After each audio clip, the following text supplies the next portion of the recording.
Antes de começar esse vídeo aqui, eu queria destacar a importância da gente testar tudo antes. Pelo menos testar antes de completar a gravação. Porque eu gravei o vídeo inteiro de 1 hora e eu acabei perdendo a gravação. Não porque ficou ruim, mas porque o fundo eu dei uma perdida, deixei os LEDs tudo verde e não ficou uma coisa mais bonita do mundo, então eu vou regravar esse conteúdo inteiro. Essa gravação aqui eu tô fazendo com a lente 1770, só para ver mais ou menos a métrica ali das cores. E aqui no ambiente eu precisei fazer algumas alterações, porque passou alguns dias da última gravação. Aqui eu ainda tô gravando em log, eu só vou fazer a correção pro REC, não vou colocar nenhuma cor em cima, no máximo só ajustar um pouquinho a claridade ou deixar um pouquinho escura a imagem, mas nada além disso, para via de comparação também com os outros vídeos. Mas bora lá sem enrolação, esse aqui vai ser o último vídeo que eu tô fazendo das lentes que eu acabo usando mais. O assunto desse vídeo aqui, na verdade, a protagonista desse vídeo, essa beleza aqui, a Viltrox 27mm 1.2. A imagem dessa lente aqui, ela foi feita no primeiro vídeo dessa série, que foi a gravação lá da Viltrox 13mm 1.4. Essa lente aqui eu tenho um baita apreço por ela. Foi o motivo principal de eu ter saído de todo o equipamento que eu tinha da Canon para migrar aos poucos para a Sony. E essa lente aqui, quando eu vi um review dela gringo, porque aqui no Brasil é muito complicado de você achar conteúdo dela, tem muita gente que tem, mas não é muita gente que compartilha. E é esse o meu principal motivo de eu estar aqui falando sobre ela. Mas vocês podem ficar tranquilos que vai ser um review um pouco mais direto, mais o uso, a prática, mas não vai ser nada muito técnico. Eu não vou ficar pontuando quantos anéis de lâmina de diafragma que tem aqui. Esses pontos aqui eu acho que não importa para o uso que a gente faz dela, que tem que ser na prática mesmo, né? Mas bora lá, sem enrolação. Ela comentando um pouquinho sobre o corpo dela, a construção dela. Basicamente, 90% dela é feita em metal. A Viltrox não comenta qual metal que eles usam aqui, mas ela, vendo um review, o pessoal que já está com essa lente tem mais tempo, eles comentam que é um metal astronáutico, bem entre aspas mesmo. Dando um Google ali, a gente vê que ele é feito de um alumínio com uma liga bacana, uma liga mais firme. Ele não é tão maleável. O alumínio, na própria natureza ali, ele é bem molinho. Ele é um material que ele dobra com facilidade. E esse daqui, pelo que vocês podem perceber, não tem um risco, não tem nenhum defeito na parte metálica dela. Então é um material mesmo durável, de qualidade e com bom acabamento. Basicamente tudo nela é feito em metal, com exceção, claro, das proteções, do parasol e também os anéis, tanto do foco e o anel do diafragma. Aqui, começando pela baioneta, a gente vê que claramente ele é todo de metal, ele é bem reluzente. Diferente da 1770 que tá me gravando, que ele é um pouquinho fosco, dá pra ver que é plástico. Aqui em cima, um ponto, um item que não é muito novidade para Viltrox, que é esse USB-C para fazer a atualização de firmware dela. E o que, sinceramente, é muito bem-vindo, e a maioria dos fornecedores do mercado deveriam, pelo menos, colocar alguma espécie de USB, alguma espécie de adaptação. E é interessante fazer essas atualizações com frequência para trazer um resultado melhor para o equipamento. E esse processo de colocar aqui a atualização nela é muito simples, é bem fácil, não precisa de nenhum aplicativo, é só ter ali um computador ou um Mac e é só fazer o plug desse USB aqui no USB do computador. Lá dentro ele vai abrir como se fosse um arquivo, né? Tem uma pequena memória aqui dentro, bem pequena, é o suficiente para caber só essa atualização. E a atualização é basicamente colocar esse arquivo dentro da lente, não é nem dentro do cartão de memória, dentro da lente, e quando você colocar na câmera já vai estar atualizado. Ao redor dela, nas laterais, a gente consegue enxergar também esse anel laranja. Esse anel que ele tem um pouquinho de profundidade, ele fica um pouquinho para fora, não é nem 1 milímetro, é bem pouquinho mesmo. que é para deixar esse elemento aqui, o sensor da câmera, totalmente resistente à umidade e à poeira principalmente. E junto desse elemento traseiro aqui, que ele é fixo, deixa essa lente aqui praticamente blindada a qualquer problema, com exceção, claro, de tomar uma chuva um pouco mais forte. Subindo um pouquinho, a gente consegue observar aqui o anel do diafragma, que eu posso totalmente manual deixar na abertura máxima até a mínima, ou se eu deixar no modo automático aqui, eu posso fazer a gestão ali do diafragma pela própria câmera. Esse anel ele é totalmente eletrônico, então mesmo eu fazendo aqui a alteração dele, você pode observar que nada dentro se mexe. Um exemplo de como que eu faço nos meus trabalhos. Deixo o ISO travado na quantidade que eu preciso ali no momento, seja 200, 400, até 1000, que seja. E já dando um spoiler, por ela ser bem clara 1.2, eu raramente preciso passar ali de ISO 1000. Então com o ISO travado e também a exposição dentro da câmera ali, também no 125, 160, eu só faço a rotação aqui e eu consigo controlar o quanto de luz que eu deixo entrar no sensor ou eu deixo passar. Subindo um pouco mais aqui para o centro dela, a gente consegue observar que tem uma chave seletora aqui, que nesse caso é a seleção do clique do anel do diafragma. E aqui você pode perceber que se não tiver o clique, você não escuta nada. Ele é muito silencioso. E se eu deixar aqui no clique ativado, é um clique bem pequenininho, bem singelo, vamos falar assim.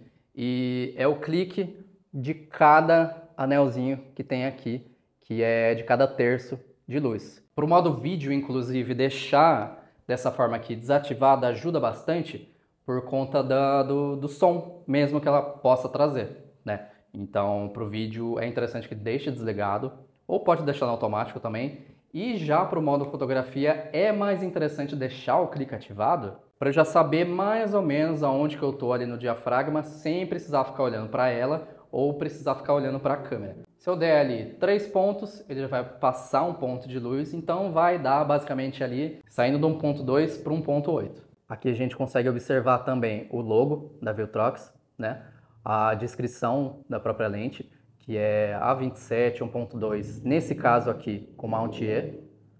O logo Pro, o logo que inclusive ele é em alto relevo, e ele traz uma sensação bem bacana ao toque. No outro extremo, o anel seletor para o foco manual ou automático. E por último, esse botãozinho que tem aqui na lateral. Subindo um pouquinho, a gente tem aqui as informações dela no elemento frontal. Então eu tenho aqui a descrição dela, né? O foco mínimo dela, que são 28 centímetros. Não é nenhuma lente macro, mas dá para fazer algumas imagens um pouco mais perto. É uma boa opção se não tiver uma lente macro, e aí você consegue dar um crop. E a última informação que a gente tem aqui é do tamanho do filtro, a milimetragem do filtro, que é 67 milímetros para encaixar aqui dentro. E já aproveitando para comentar sobre o parasol dela, ele é um parasol que, sem nenhuma novidade, ele é feito totalmente em plástico. Ele tem um acabamento bacana, é um plástico durável até, eu julgo que seja um ABS, ele é duro. Eu posso fazer até uma pressão bem grande aqui que ele não vai dobrar. Aqui na lente eu tenho esse pontinho, esse risquinho, e aqui no parasol eu tenho um pontinho.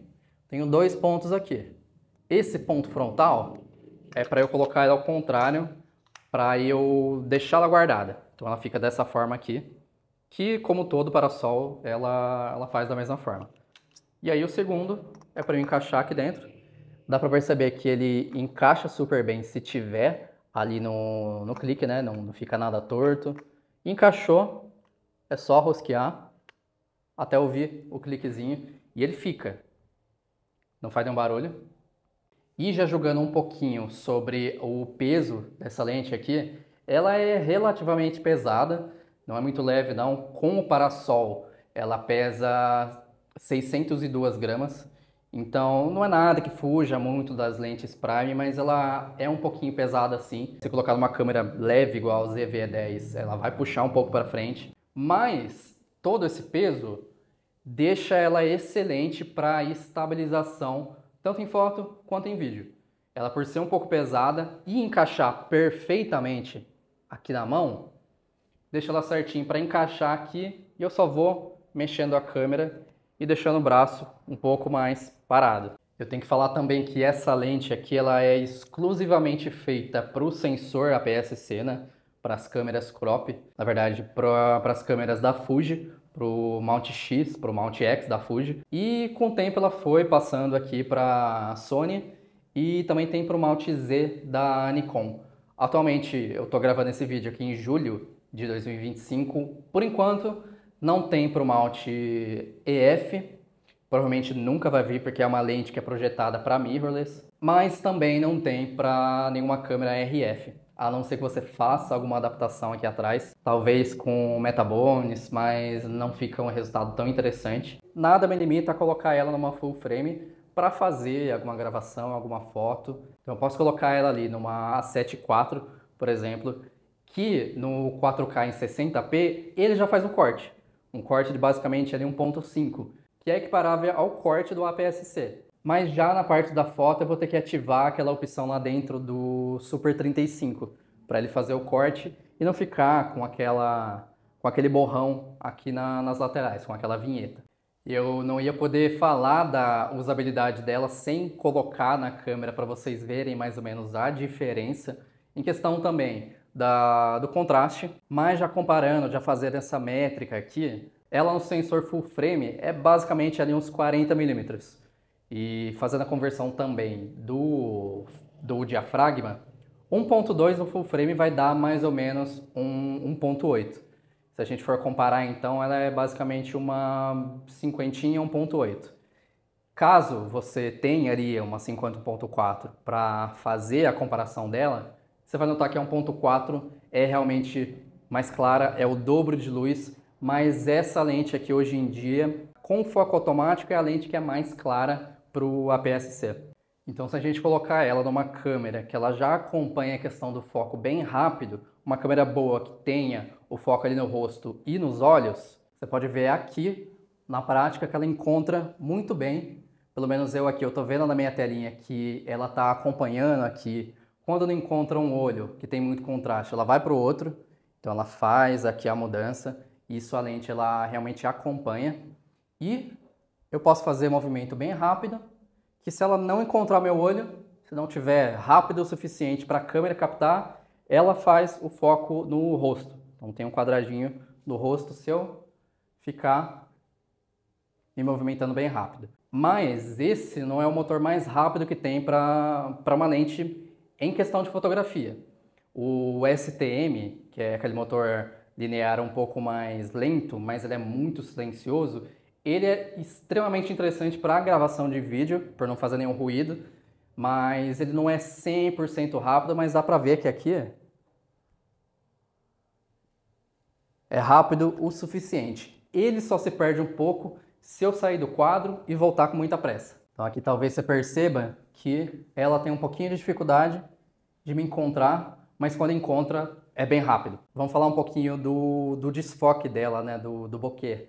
Eu coloquei essas luzes aqui no ambiente, essa luz de fada, para realmente já jogar essa parte aí do desfoque dela. Ela basicamente em 1.2, ela derrete o fundo, deixa muito destacado o objeto que ela está focada para o que tem atrás. Então se fizer isso daqui, de 2.8 para 1.2, você pode ver que agora está muito mais claro, está basicamente um ponto de luz acima. Tanto que deixa eu até usar o ISO 500 aqui, senão fica muito estourado mesmo. Aqui agora ela está em abertura máxima, então você pode ver aqui que a bolinha do bokeh ela é bem redonda. Se eu não me engano, são 11 lâminas de diafragma, né? Então mesmo que eu deixe um pouco mais fechado, aqui no 7.1, ainda dá para ver que ele é bem redondinho. Já entrando um pouquinho no assunto também dos elementos que ela tem dentro, sem ser muito específico, os 15 elementos dela traz uma imagem um pouco mais quente, traz uma imagem um pouco mais amarela. E com certeza você já deve ter percebido aqui, só por essa troca de lentes, que a outra era um pouco mais branquinho, um pouco mais neutro, essa daqui já é um pouco mais alaranjado. Para mim, é uma ótima pedida, porque eu já gosto desse resultado de trazer para os meus trabalhos, tanto em foto quanto vídeo. Eu gosto do tom que esse amarelado traz para o tom de pele. Mas nada que também a gente não consiga arrumar de alguma forma, que é realmente fazendo ali o balanço de branco correto, usando uma iluminação um pouco mais neutra também, que não puxe mais ainda para o ponto claro, para o ponto mais amarelo. Ela custa basicamente ali uns $600, então tem essa flutuação do valor do real, mas na ocasião 10 meses atrás que eu comprei ela me custou R$ 2.800. Se for comparar ali, uma 50 ali, 1.4 é na base de uns R$ 1.500. Então ela é um pouquinho mais cara, mas realmente ela traz uma qualidade e uma aparência de uma lente que ela vai durar por décadas. E claro, muito bem cuidada, mas ela realmente traz esse preço um pouco mais agregado. Eu acabei de olhar aqui no AliExpress e ela atualmente está por um valor menor do que eu paguei pré-remessa conforme, antes de ter toda essa questão de taxação com o estoque aqui no Brasil já. E o último ponto que eu queria falar dela, que é realmente a apresentação de quando ela vem pra gente, quando você tira a embalagem. Essa caixa aqui ela tem a apresentação bem agradável. Na frente a gente tem a descrição dela, um retrato da lente muito bem feito, e por aqui já dá para ver também a questão do material dela um pouco mais fosco, do metal, e aqui do parasol em plástico mais fosco. E por ser um material mais escuro, quando tem alguma sujeira ele acaba não aparecendo muito. Na lateral da caixa, nas laterais na verdade, a gente tem o logo da Viltrox, aqui a parte traseira também a foto. Na parte de cima, novamente o logo deles. Essa apresentação aqui é só uma luva, ele é só uma proteção para a caixa verdadeira dela. Então eu posso tirar essa luva aqui. Dentro dela, além, claro, da lente, vem o parasol dela, vem vários manuais, questão de certificado de garantia.